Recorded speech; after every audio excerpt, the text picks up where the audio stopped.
All right, guys. So this Gran Torino movie is now a trending thing as far as the whole cancel culture is concerned, and I fully support the cancellation of that racist movie. First of all, I've seen that movie. I've seen that movie a long time ago. All right. The impression that I got from that movie was Clint Eastwood was pretty racist. Pretty racist, okay? Now, here's what you gotta ask yourself. Why would he do a movie like that, considering the whole entire culture of that whole gang banging stuff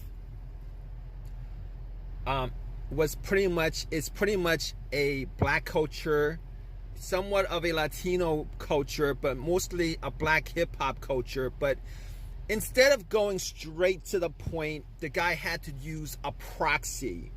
All right, I guess he was making a point about gang culture, but instead of just going to the point and putting maybe like a black family or maybe like a Latino family, he instead used an Asian family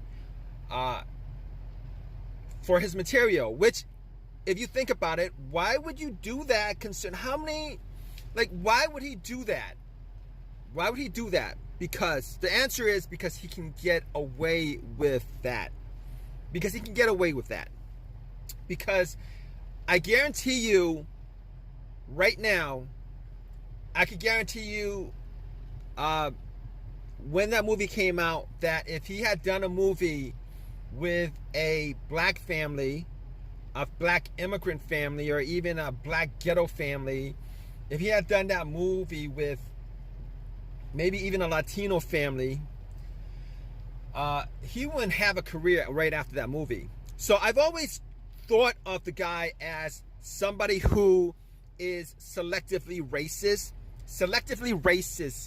Racism should be a well-known term at this point. All right, if you guys watch any of my videos, you guys know how I feel about selective racism. All right, it's pretty much that kind of racism where you're a bully in the schoolyard, and instead of going after the bullies, you know who are going to get after you if you go after them. He goes and bullies everybody else. All right, that's what selective racism is. All right, it's not only that, but it's the hypocrisy. All right, white people can be selectively racist. Black people, anybody can pretty much be selectively racist. All right, if you're pointing the finger at one group, a community, a race, yet you don't point the finger at yourself, or you purposely will not point the finger at certain groups because you know that you're immediately going to get canceled. You know that you're immediately going to get repercussions, whether that be monetary repercussions, physical repercussions, social repercussions, etc., etc. And then you're, okay, essentially it's like you have trash, but you're going through the neighborhood and you know which houses you can't dump the trash at. So you go to the house where you can dump the trash at, and you constantly dump in their backyard. That's being selectively racist, man. Especially if you know that that trash actually belongs to the house that you should be dumping that trash at. All right. On top of that, Gran Torino was not just a movie. This whole cancellation culture is not just about movies. This whole cancellation culture is about the whole social environment and how the media has an effect on society, has an effect on stereotypes, has an effect on the social environment. All right, in that movie, Clint Eastwood essentially called Asian Americans a bunch of chinks in movie format.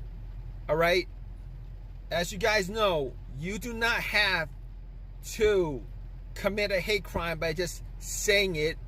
You can do it in video form. You can do it in video form as well. You can do it in photo form. You can do it in various forms besides coming out and just saying it. So he was being on the low as far as his racism was concerned. All right? This is not something that's new. All right? The NAACP, ADL, the blacks and the Jews have gone out of their way to moderate how the images are portrayed. It's unfortunate that other groups haven't.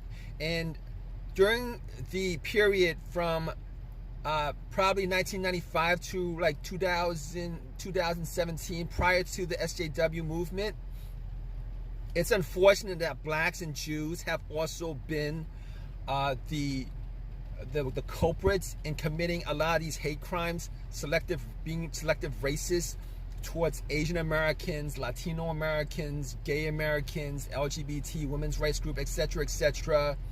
All right, they should not be off the hook as well. Or every single one of these groups who have been selectively racist over the last 20 years should be canceled. All right, time to go after Mad TV with the whole Bobby Lee thing. That was a racist hate crime. Time to go after anybody who commits these hate crimes, guys. All right, the whole, I've seen some hate. I've seen a lot of hate directed towards everybody who was not white or black during that period, in video format, in movie format. All right, enjoy your crumbs, guys, and enjoy the last of your crumbs is what I'm saying, because there's gonna be hell to pay with a lot of these movies, these TV shows, all these productions that committed hate crimes. I can't wait until they go after the whole hip hop community. These people are the biggest misogynist, racist, hatred, anti-Semitic, homophobes, a bunch of homophobes. All right, I can't wait until they go after that group of people. All right, I can't wait to go after that group of people. I can't wait until they go after all the whites and Jewish directors from that period who produced just a ridiculous amount of racist material against anybody who could get away with, except for blacks and Jews. They don't go after blacks and Jews in that period. All right, they were laughing at everybody else during that period, and their time needs to come. Their time needs to come. And for all you people who are making apologies, who are making excuses, you guys wouldn't be making excuses if Clint Eastwood did a movie portraying the Jews or the blacks as negatively as he portrayed the Asians. You guys would be calling out racism right from the very start. So you guys need to look in the mirror and stop being a bunch of absolute hypocrite racist people.